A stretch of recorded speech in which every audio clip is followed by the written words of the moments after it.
And let the maiden who pleases the king be queen instead of Vashti. The thing pleased the king, and he did so. There was a certain Jew in the citadel of Susa, whose name was Mordecai, the son of Jah, the son of Shimei, the son of Kish, a Benjamite, who had been carried away from Jerusalem with the captives who had been carried away with Jeconiah king of Judah, whom Nebuchadnezzar the king of Babylon had carried away.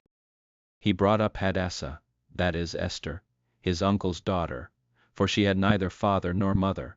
The maiden was fair and beautiful, and when her father and mother were dead, Mordecai took her for his own daughter.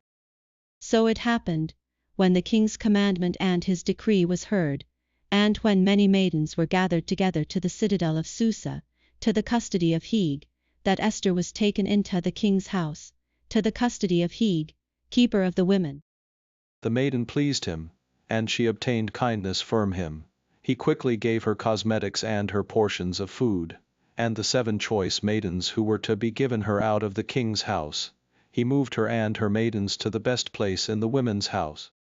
Esther had not made known her people nor her relatives, because Mordecai had instructed her that she should not make it known.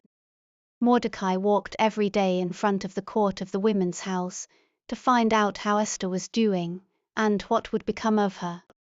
Each young woman's turn came to go into King Ahasuerus after her purification for 12 months, for so were the days of their purification accomplished, 6 months with oil of myrrh, and 6 months with sweet fragrances and with preparations for beautifying women.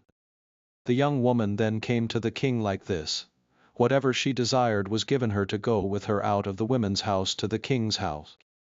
In the evening she went, and on the next day she returned into the second women's house, to the custody of Shashgah, the king's eunuch, who kept the concubines. She came into the king no more, unless the king delighted in her, and she was called by name. Now when the turn of Esther, the daughter of Abihail the uncle of Mordecai, who had taken her for his daughter, came to go into the king, she required nothing but what Hegai the king's eunuch, the keeper of the women, advised. Esther obtained favor in the sight of all those who looked at her.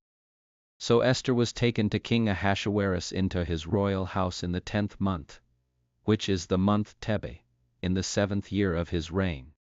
The king loved Esther more than all the women, and she obtained favor and kindness in his sight more than all the virgins, so that he set the royal crown on her head, and made her queen instead of Vashti.